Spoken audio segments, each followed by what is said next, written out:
I was camping with friends and heard a scary moaning sound in the woods, and then something even weirder happened. It's very easy to get yourself lost or find yourself in distress in the vast mountain ranges of Japan. Last year, a record high number of people went missing in the mountains, and that number was 3,506. About half of them were over 60 years old. What happens to those people who go missing is up for debate in some cases, as well as the stories of the surviving. Keep that in mind as we delve into 8 true unnerving hiking and camping stories from Japan you haven't heard. Please like, share, comment, and subscribe. Yeah, this happened when I was a junior high school student. Back in those days, we often had barbecues in the summer on the hills just behind my parents' house. Now our family has got a lot of land. We were fortunate enough to inherit this land through generations on the land. There is a small mountain among many hills. My family and I would often have campouts on this land. I called 2 friends to have a camp out with me on the day that this experience took place. There were 3 of us in total. My father had made a little area for us to camp in. He cut down some trees and he made some seats out of them. He made the land flatter, so the campout would be a bit better. We'd be in a bit more comfort. You know, the campsite was in the shade of the mountain, so it was nice and cool. Even on hot summer days, my family would have meals out there kind of every month or so. It was great. I begged my dad to let me have a campout for so long, where it would just be me and my friends. He was reluctant to say yes at first, because we were still quite young and the land was very big and full of all sorts of animals. There was some danger to it. I guess that's why it appealed to me so much. I wanted to have a bonfire like my dad does, but I wasn't allowed. I managed to convince my dad to let me use a small gas stove for a barbecue set though, so I tasked my friends with bringing some tasty stuff for us to cook up. It was a really great night. It felt like our first steps into maturity. When I looked back on it, we were under a perfect starry night sky and the whole lay of the land felt like it was ours. But by the time it got really dark out there, we were winding down and chatting. My friends were saying stuff like, "Camping here's the best. I wish we could do it all the time." I was so happy that they had a great night. We had a little LED lantern. It did attract a lot of bugs, but it was fine. There were so many bugs out. The cicadas were particularly noisy. We got into our tent and after a while I guess we all dropped off to sleep. I woke at one point though and I noticed that the tent was empty. I was really startled by that. To be honest, my first thought was, where the hell are they and are they all right? I poked my head out of the tent and called out my friends' names. I was really scared that something had happened to them. I heard a shuffle of feet and I saw one of my friends emerge from behind the shadow of a tree. He was doing his flies up and he said to me I was there just using the bathroom, and we both laughed. I said, "What about our other friend?" and he replied he's using the bathroom too, but just for a number 2.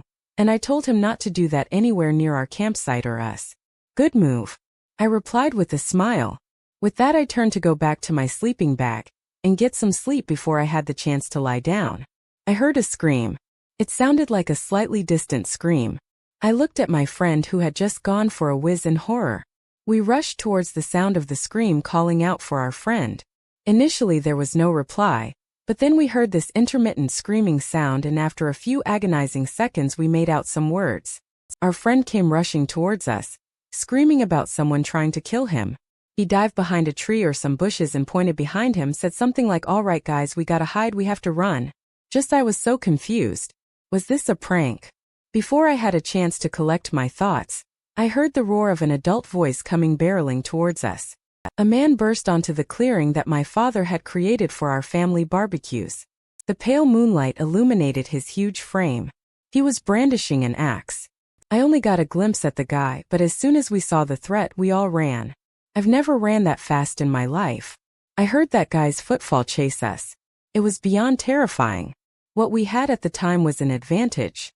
We were junior high school kids and we were into sports, so we weren't slow. But goddamned if it happened these days. We were way faster. Back then, the guy with the axe was shouting, but I couldn't make out a single word that he was saying. It was honestly just a series of noises. Once we couldn't hear the thunder of his footsteps chasing us or his maniacal screams, we slowed to an eventual stop. We hid by some trees for a while to make sure that there was no sign of him. We stealthily made our way back to my family home and burst in and told my parents about what had just happened. My dad couldn't call the cops quicker.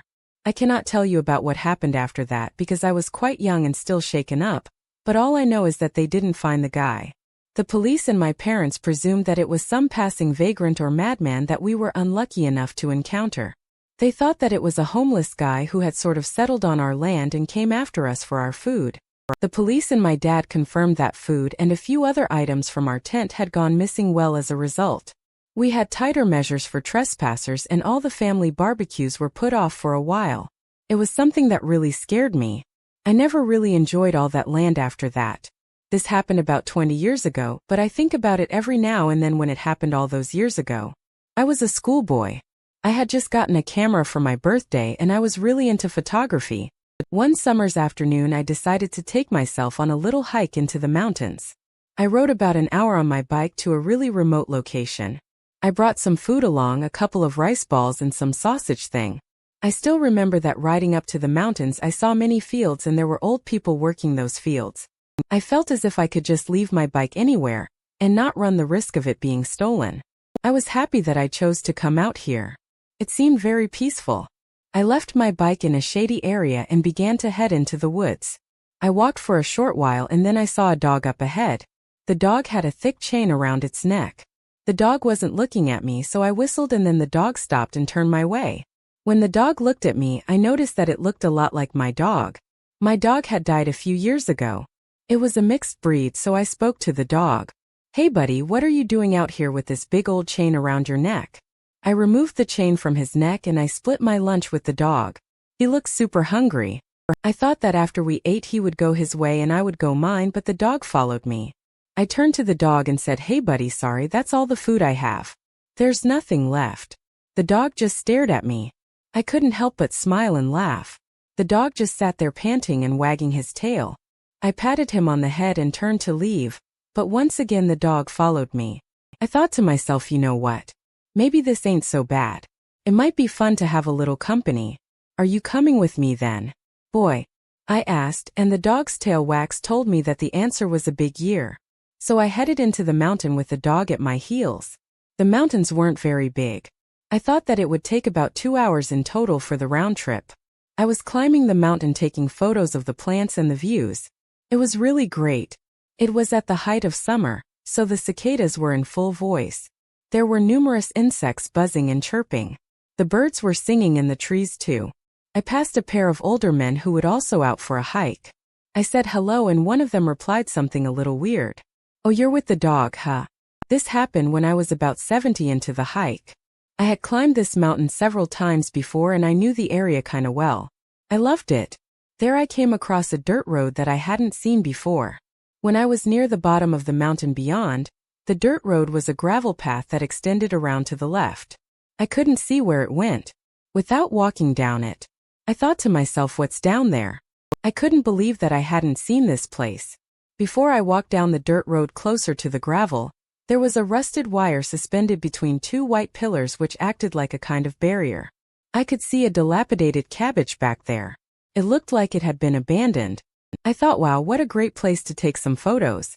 So I went to slip under the rusted wire and onto the gravel path. But I stopped when I heard the dog barking like mad behind me. It surprised me, so I turned to face the dog. The dog had its haunches up and was in a kind of defense position. You know, the one that dogs do when they bark. Yeah, that one. The look on the dog's face is a look I would never forget, the primal expression of fear and distress. Something had really spooked this dog into a fight or flight situation. I should make it clear that the dog wasn't barking at me. I wasn't scared that the dog was gonna lunge at me or anything like that. The dog was barking at something behind me, barking at the road. I was about to walk down and my back went cold. When I realized that and I noticed something, I couldn't hear the sounds of the cicadas or any sounds really down that road. I stared down there and I felt a cold wind blowing at my back. This is somewhere where I shouldn't go. I thought so. I hurried back to the mountain paths I knew and the sounds of nature grew slowly louder. I looked around for my companion, but I couldn't find the dog anywhere. He had disappeared. I looked for the dog while I went down the mountain. I wanted to say goodbye and maybe even thank you, because I'm certain if it wasn't for that dog, my curiosity would have gotten the better of me and I would have walked off beyond the wire barrier. I wonder what would have happened to me if I did that. Did the dog save me from something? I think that the dog did save me from something. I must have looked around that mountain area for an hour and a half trying to find the dog, but I couldn't find the dog. I was tired and hungry and ready to go home. At that point I said goodbye to the dog out loud and I was off. I went back a few times to that mountain area, but I could never find that gravel path or the dog again. It was a very, very weird but nice summer memory for me. In This Ain't No Ghost Story, I want to share with you the horrors of the human condition. Secondhand for me, though. I heard this on a radio call-in show in the 90s, and before you ask, I don't have a tape of it unfortunately. So they were interviewing some mountain range search and rescue officer and he was a really experienced guy. Apparently he was explaining that when you climb mountains like Everest, there are loads of dangers along the way. Obviously there are risks of slips, avalanches and dropping into crevices.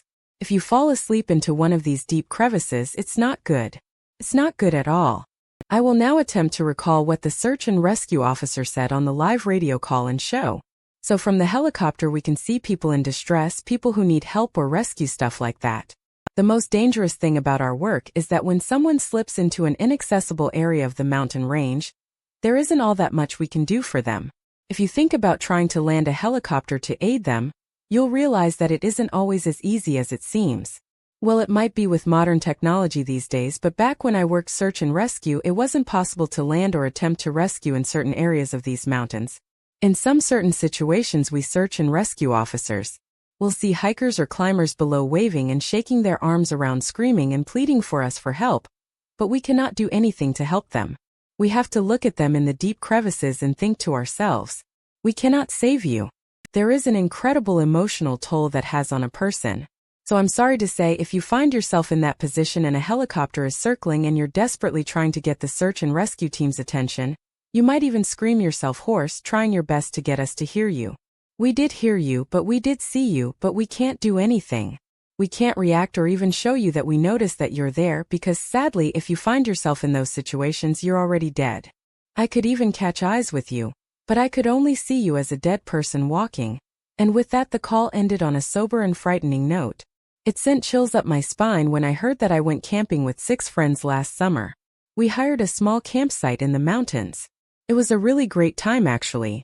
We set off fireworks and we had a barbecue. It was perfect. There is something so peaceful about sitting and watching a roaring bonfire, isn't there? By midnight, everyone was pretty much tuckered out. We decided that it might be time to hit the hay.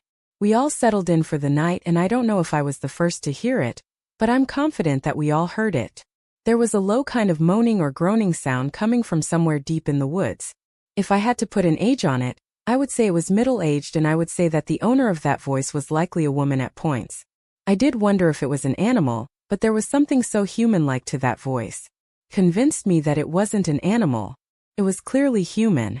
There was a certain sadness to the quality and tonality of the voice. It was unnerving. It was weird because we were pretty much in the middle of nowhere, and I didn't see other campers in the area that we hired. I remembered gathering firewood, thinking, whoa, we're the only ones here. There weren't any houses or cabins nearby. And I didn't know who could be out here making this weird noise in the middle of the night anyways. The voice, the moaning and groaning voice, only lasted for about 10 minutes before it just sort of ended. In the morning, my friends and I spoke about what we heard. We later ran into another group around the campsite and we asked if they heard anything last night. You know, something weird like a creepy wailing noise, and they said that they had. These guys were older than us and they looked like this wasn't their first camping trip. When we spoke to them, they confirmed that they were regulars to this particular campsite. We mentioned the screaming moaning sound we had heard the night before, and they smiled at one another with a knowing glance and told us the following from this point on. It's kind of an urban legend. This year used to be a site for kids' camps. You know, summer camps ain't been that way for a long time. The reason for that was a disappearance. It happened on an all-girls school summer camping trip. They were learning about forestry, and nature used to have an awful lot of camping trips around here. Something changed that night though. It was as if the soil went sour or something, so the teachers were all up in arms because a student went missing. They turned desperate as the minutes crawled by. They found her though, but this story doesn't have a positive ending. They found her all right hanging from a tree with him. The rumor was the poor girl was relentlessly bullied. Well, if teachers didn't notice the student was missing for a couple of hours, then I doubt they noticed any kind of bullying. The teacher who found her apparently quit shortly after this. She couldn't cope with the guilt or the shock during the search. She was the only one who was the most vocal. He was the only one calling out their student's name. She was the only one who couldn't bear the shock of letting the student down. She took the same option her student did. She isn't here anymore, sadly, so we all come to the conclusion that the modern and groaning sound that some people hear isn't the voice of the student. It's the voice of the guilt-ridden teacher still searching for her student bound to this earth by the guilt. Well, we all trembled. It was a really powerful story. I did wonder, though in my pessimistic way, if it was all employed to make noisy young men with fireworks not return to their tranquil campsite sometime later. But that moaning sound was so real and so creepy. Hey, that's summer though, isn't it? What a time that is. There's something special about that season. Needless to say, we didn't go back. I heard this one from an acquaintance when he was younger. He said that he spent some time in North America. I think he worked there for some kind of extended period. He enjoyed his free time and he would use every opportunity he could to get out there and explore as much as he could. He's really into hiking and camping just like I am, so naturally when I heard that he had hiked and camped outside of Japan, I asked him as many questions as I could about his travels. He told me that he saw something unexplainable once deep in the forest on one camping adventure. He said that he was with a friend when it happened and his friend needed to take a leak. So he went into a secluded area a little away from the campsite. A few moments went by and his friend wasn't back. He started to get a little concerned, so he and their other friend left the campsite in search of their friend.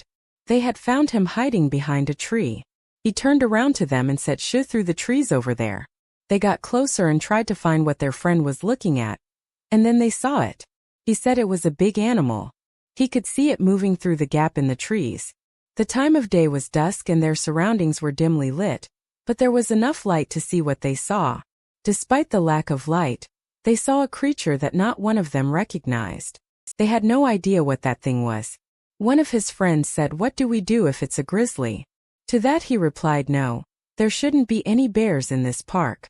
They were all frightened and they were just stood there staring at the mysterious creature in silence, and after a while, the creature rose to its feet. They saw more of it at this stage. It was a huge bipedal ape-like creature with reddish-brown scraggly hair. It seemed to sense the presence of the three campus, and when it noticed it was being watched, it let out a startled roar or scream. It was at this point the three men discovered the stench that creature was capable of producing. The creature's cry was said to be intimidating enough to make those three turn tail and run for fear of their lives. They ran straight past their campsite and out of the park, never to return. This friend of mine knew that I loved the occult and anything to do with cryptids, so he wanted to share that with me. He said that the bestial stench that thing produced is something he feels he will never forget. Well, I looked it up as best I could, about cryptids in North America, but I couldn't find something like he describes it. Kind of sounded like something called a skunk ape. Maybe I have no idea actually, but hey, maybe it was that elusive Bigfoot. Anyway, I found it pretty interesting, Foreign. Oh, it sounds like it's starting to rain. Everybody, we better go inside. This happened when I went camping with my friend. The weather forecast told us that we were in for some delightful sunny weather. But when we got to the campsite we could already see clouds forming by the evening. Eventually we felt drops of rain and before long we were hiding from some very heavy rainfall. It was honestly terrible. We pitched our tent nearby a river, and the sound that the ring was making was so loud against the roof of the tent that we just had to get out of there and take shelter in a nearby tunnel. The tunnel looked like it was disused or at least not too busy with traffic, so we thought that we would be fine to take shelter in there for a while. It felt like the trip was a total washout. If you can pardon the pun, I really regretted coming. My friend and I weren't even talking, and usually we are unstoppably loud and chatty girls whenever we get together. But the rain had dampened our spirits. I didn't want to be there, and I know that my friend was probably feeling the same. It was dark out and thunder was beginning to rumble around us. All of a sudden my friend piped up and said that she could sense somebody nearby. You know that feeling? We looked into the darkness of the tunnel but couldn't see anybody. My friend. She is the type to jump at her own shadow. She has a real nervous streak in her, and she is super sensitive to the slightest noise or disturbance. I tried to calm her down, but she kept saying that she could hear or sense something, even though we were clearly the only people in the disused tunnel. She said that she heard voices, footsteps, and all sorts of other things. I was there too and I could hear no such things. I was irritated that the camping trip turned out to be such a massive failure and very annoyed that she wouldn't stop going on about hearing and sensing things. I don't like thinking of stuff like ghosts or creepy people out in the woods, so I try my best to avoid conversations like that. I really don't like getting scared. I tried to steer her away from trying to freak me out, but it didn't work. We ended up having a full-on argument out there in the ring. We didn't speak for a while, and this was even worse because there was a whole lot of night left and now we were in silence, plus it was getting darker and darker and my anxiety was building. I kept thinking, what if there is something or someone out here with us? We were stood with our backs to one another at either side of the tunnel, giving one another the space we needed to cool off. I couldn't take the silence anymore, so I said to my friend without turning to face her, "I'm cold, aren't you?" And she replied in a very quiet whisper-like voice. I could tell by the lack of strength in her voice that she was likely still riled up and a bit scared. Our relationship kind of worked like this. I was the calm friend whose role it was to make peace and keep everything peaceful. I thought that it was probably time to assume that role. I started talking about other fun trips we had been on, to push away those frightening thoughts that we were both having. I mentioned the time that we went mountain hiking together and how we both liked the same boy at the same time at high school, and how embarrassing that was. I realized that my anxiety had disappeared and I even felt a little warmer now. I was really annoyed about the way the rain had ruined this trip for us. We had both been really looking forward to going camping together. I realized that I must have let my frustrations about the situation get the better of me, and I felt sorry about the way I had gotten so annoyed at my friend. So I said sorry about earlier. I really flew off the handle there and I shouldn't have done it. I shouldn't have taken it out on you. I was just scared and annoyed by the rain. I said something like that along those lines. I awaited a reply, but it never came. I apologized again and then again, but I got nothing back. I guess that she was still mad at me. I turned my thoughts to something else and I quickly realized something when we ran for shelter. I don't remember which way we came. Was it left or right? How do we get back to the campsite in pitch black? I hoped that she remembered, or we would have a fun walk in the rain to look forward to. I had to ask her and she had to reply, annoyed or not. Hey, there was a fork in the road before the tunnel. Would you remember that? Which way do we go if we want to get back to the campsite? Was it left? Was it right? I heard a small voice respond. I thought, whoa, you got a great memory, and I used this opportunity to look over at her. I noticed that she had her headphones on. She was listening to music. I tapped her on the shoulder and she gave a dissatisfied look. She took off her headphones and said, how did you know that we have to take a left on the way back? She said that she didn't know what the hell I was talking about. She said that she didn't even hear me ask about how to get back, let alone answer me. I wondered if she was joking, but the more I pushed her for a response, the more she doubled down, stating that she didn't know what I was talking about. Could it be true? When I thought about it, I felt a rush of blood rise to my head. It was terrifying. Someone other than my friend had just responded to my question. Not only that, but they had answered my earlier question about it being cold. Was someone in the tunnel with us? I turned around slowly and aimed the flashlight from my phone into the darkness of the tunnel. I couldn't see the end of the tunnel, but I'm pretty confident that there wasn't anyone there. I don't know who that voice belonged to, but whoever it was, right. We turned left and we got back to camp. Who the hell was down there with us? It really scared me and I demanded that we left the camp. There was no way that I'd be able to sleep with someone out here with us in the dark on a night of heavy rain. This happened when me and a bunch of friends went on a road trip out in the mountains. There were 10 of us in total. We had a pretty big friend group back in those days. We had plans to camp out deep in the mountainous woods. We got to the campsite in good time, set up and had ourselves a little drink next to the roaring campfire. And then we went to sleep without many issues. It was fun. We woke up in the early morning, most of us with sore heads due to the booze. The rain was way heavier than anticipated and some of our friends were, shall we say, very poorly prepared for these conditions. A group of 5 had to drive out of the mountains and call it quits on the camping experience. I wasn't in that group, but I want to share what I heard from my friends who were. They went down the mountains through winding roads, some complaining of car sickness. You know what it's like. One of the girls in the car was staring out of the window and something caught her eye. The car was full of chatter and she had to cut through the noise to let them know what she had just seen. She was concerned, you see. She said that there was a woman stood still like a statue by the side of the road. And she said that the woman had her head bowed. It was still early in the morning, so you could forgive the others in the car for missing it, as the lights were still dim and like with most mountains, there was a light mist after it had rained heavily. The rain hadn't fully let up yet either. It was still lingering. Our friend told the driver that she wanted him to stop and offer the woman a ride. It didn't seem like that much of an unreasonable request given the conditions. The others seemed a little apprehensive though. Before long the car was pulling up alongside the woman, and the time had arrived for a decision to be made. As they pulled up on her, they realized that she was soaking wet, and concern inside the car grew for the unknown woman. They slowed to a stop by the woman and she didn't appear to notice or acknowledge the car at all. Something was wrong. Even though the rain was coming down hard on her, she didn't even twitch or attempt to shelter herself. She doesn't look at the car. She just stares down at the ground with her head bowed. The car stopped to meet her, or so after the woman and the driver reached to roll down the window, readying himself to offer the woman a ride. However, something made him put the pedal to the metal and drive out of there at full speed. The tires squealed as they sped off. Everyone in the car began to panic. No one but the driver knew what was going on. Some of the girls in the back started crying and the men started shouting. It was a whole thing. It was only when they got to the foot of the mountain did they arrive at a conclusion. The driver pulled into a convenience store's parking lot. The car full of my friends turned to the driver for an explanation. When they heard it, they said that they couldn't believe it, and I'm not sure if you will either, but hey, we got this far, didn't we? The driver said that as soon as the car was stationary, the drenched woman dropped to all fours in a sick kind of contortion and began to give chase to the car on her hands and feet. The driver saw all this in the rearview mirror, and that's why you have to step on it and get the hell out. He then went back on his statement when he saw the confusion on my friends' faces. He said that, oh, maybe the rain might have obscured my view as some I don't know. Maybe I was just seeing things. My friends, however, believed that he saw what he said he saw.